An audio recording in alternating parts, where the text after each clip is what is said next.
Assalamualaikum warahmatullahi wabarakatuh. Let me introduce myself. My name is Sapi. I'm from Class B English Education Department. So here I will read a summary of the material from the first meeting to the seventh meeting of the language testing course. So the first and the second meeting, this material introduced the language testing course, which covered the concept, principle, and practice of English language assessment, including the signing field and reliable test and ethical assessment practice. Topic include classroom-based tests, standard research testing, and the assessment of language skills.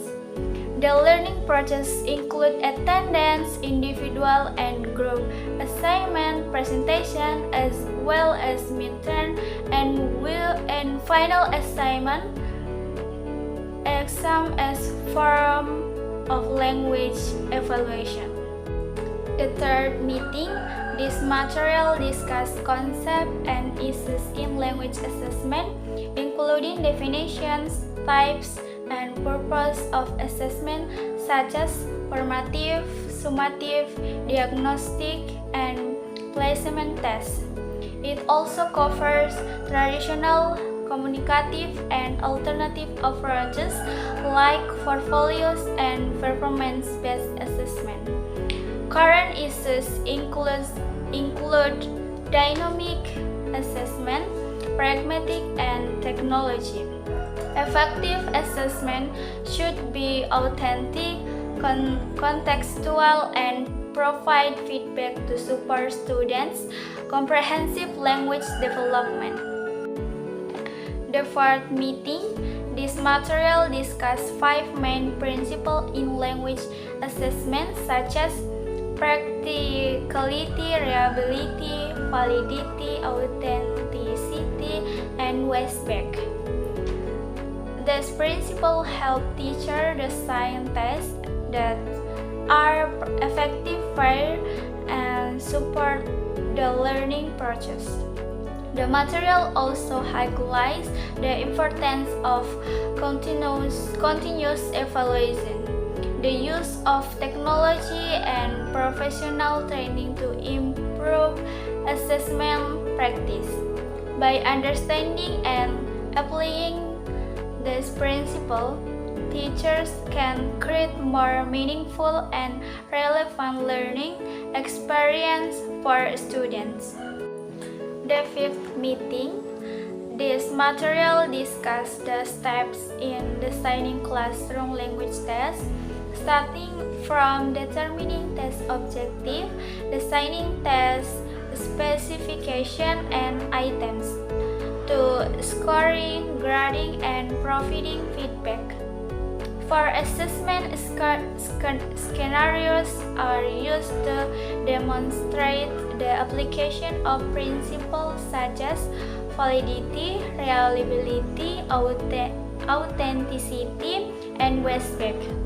The importance of practical and meaningful test design is emphasized to effectively support student learning and overall development. The sixth meeting, this material discussed standard-based assessment or SBA, an assessment system that measures student achievement based on predetermined standard rather than peer comparison.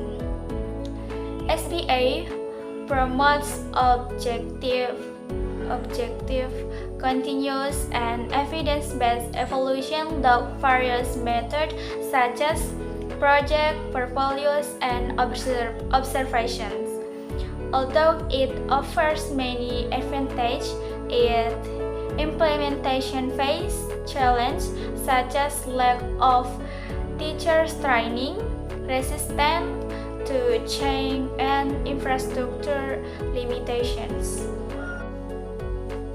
And the last seventh meeting, this material discussed standardized testing in language learning, including its definition, types, advantage, disadvantage, and its impact on students and teachers. The test is considered objective and efficient but often overlooks skills such as critical thinking and creativity. Excessive emphasis on scores can cause stress and lead teaching to focus solely on test preparation. The material highlights the importance of period evaluation and a more holistic assessment approach. Okay, I think that's all from me. Thank you. Wassalamualaikum warahmatullahi wabarakatuh.